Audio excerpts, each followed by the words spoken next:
Warning: the following video might contain some elements that may not be suitable for some viewers. Video discussion is advised.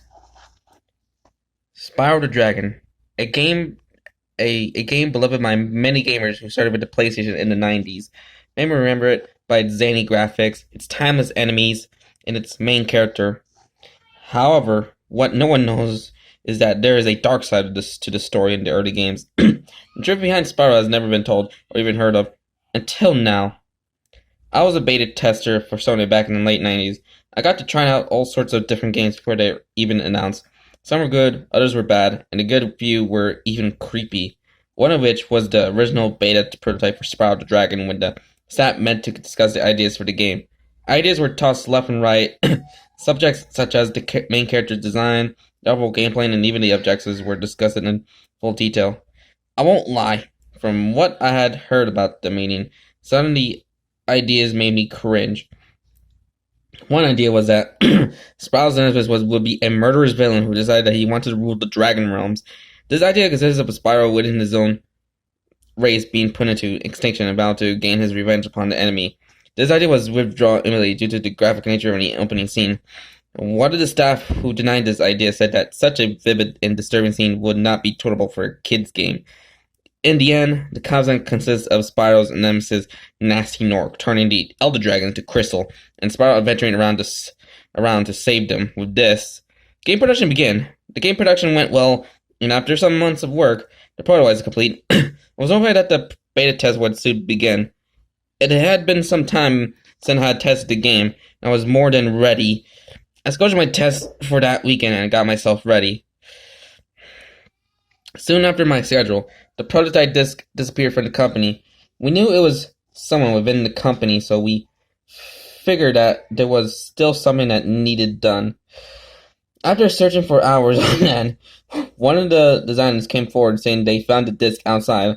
The designer said that it was his fault, as they forgot to completely zip up their bag as they were leaving and tripped over the sidewalk. That was not good, given that the discs used for beta testing were very fragile. While we expected the backside of the disc to check for scratches, we only found one single scratch that looked like a smile. After I made a joke about the situation, we laughed it off and prepared for the testing. We inserted the disc in our PlayStation and began playing. Something odd began to happen after the Sony PlayStation logo.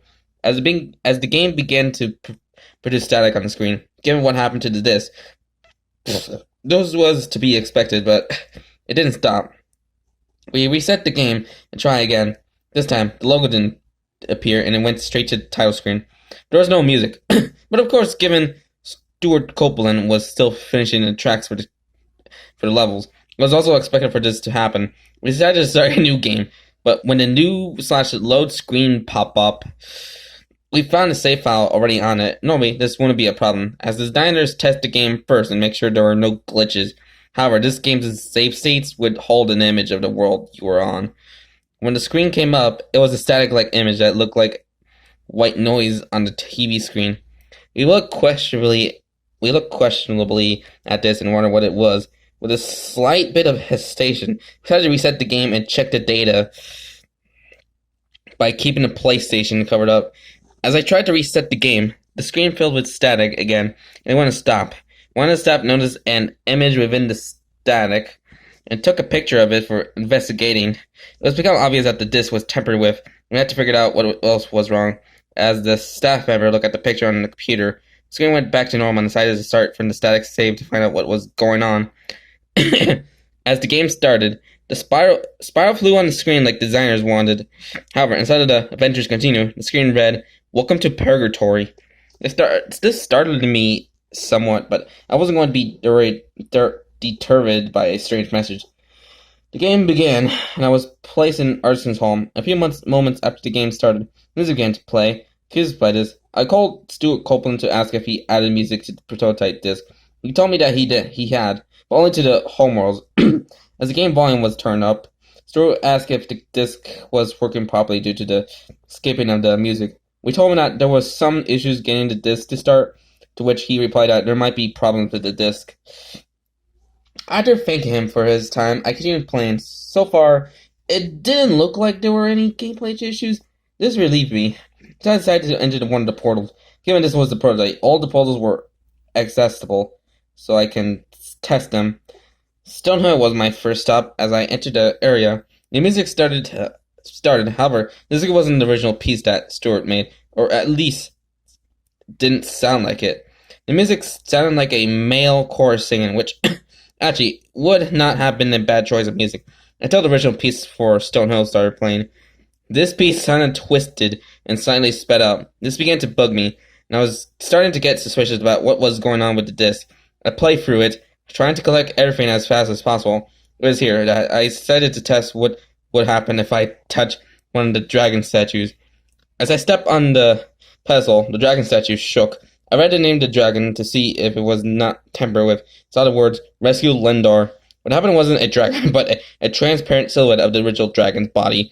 The shaky, eerie voice said, "Thank you for releasing me."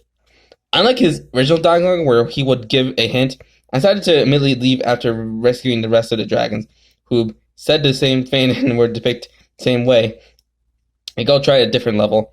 I chose to go to Tosi, the boss for the artisan's home, as it showed Spyro flying as planned. Something went wrong. Spyro looked as if he hit one of those magic barriers that would be found in Stonehill and began to fall into the scenery. The words, it is time for your voyage to end," appear on the screen. I fell into the level for Toasty and Lee saw everything on fire. Asking the designer about this, he denied the fact they did it. This bugged me, and I figured this would be a great chance to see what was done to the game. After a few more moments, a demonic deep chant began to play as the music began. As the level continued, the chant grew louder and louder as I reached Toasty, the boss. What awaited me wasn't Toasty, but Nasty Nork. I asked the designer if Nasty was the boss in each boss stage. He said no. That was definitely becoming troublesome. I said that I would toast Nasty and stop playing the game so we could be done with this. I stepped up and challenged Nasty, who went in one line monologue saying, "Eternal hell awaits you." That was it. I had enough and started the fight. The fight did not go so well. Nasty, instead of shooting the crystal rays, basically shot fireballs at Spyro. These were easily avoidable, but still didn't sync at all with his original design. I was able to get close to flame him and hit him right on the mark. As he was playing, his head began to catch fire as he began to run around in a cartoonish fashion. I found this somewhat humorous until his head didn't lose the flame. He continued attacking, this time hitting me with waves of fire. Spyro lost his color and the match continued. This time his armor began to catch fire after being flamed. After the same running around, he stopped and began attacking as if the fire wasn't bugging him. The next round began as he would run after Spyro and try to clubber him. I was able to get a hit in after losing another color on Sparks. This time, his entire body was on fire, and the skin disappeared until Nasty became a skeleton. I breathed a sigh of relief, thinking it was finally over. I was dead wrong. The skeleton started to move and jump as it hit the ground.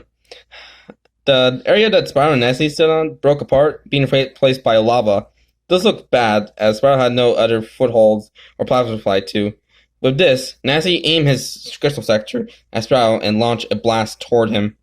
Unable to move, I jumped to try to avoid the blast. It still hit Spyro and took him down to the last hit. This began a cinematic where it showed Spyro leaning down as if injured. It began to return, and even more slow and eerie. Nasty laughed evilly and launched one more blast at Spyro, who was hit. This blast turned him into the crystal like the other dragons. This blast was also powerful enough to knock Spyro's crystallized form into the lava. I'm watching horror as he simply and slowly sink in the screen went black. The game over screen didn't pop up. Instead, another static image placed itself on the screen. It looked to be the same as the one that we took a picture of earlier, but it's like a bit clear. What we saw startled us. We saw Spyro in hell with the rest of the dragons that were supposed to be rescued. They all were skeletons and floated in the lava that surrounded them. The words "game over" appeared in creepy slime-like letters over the image as a evil and loud laugh came through the speakers. We immediately turned off the game and looked at each other. We knew that there was no way that this was what was truly wanted for the game, prototype or not. When we brought this up at the next staff meeting, I pointed out each little detail and everything that happened to us. When you asked for any information regarding this issue, no one knew what to say. It is still undetermined who made this beta of the game, but one thing is for sure, no one else would ever see it for as long as we lived. So that was Spyro the Dragon Tempered Beta, a Spyro the Dragon creepypasta. Why did I have to say Spyro the Dragon like twice? Well, who cares? But thoughts on this creepypasta?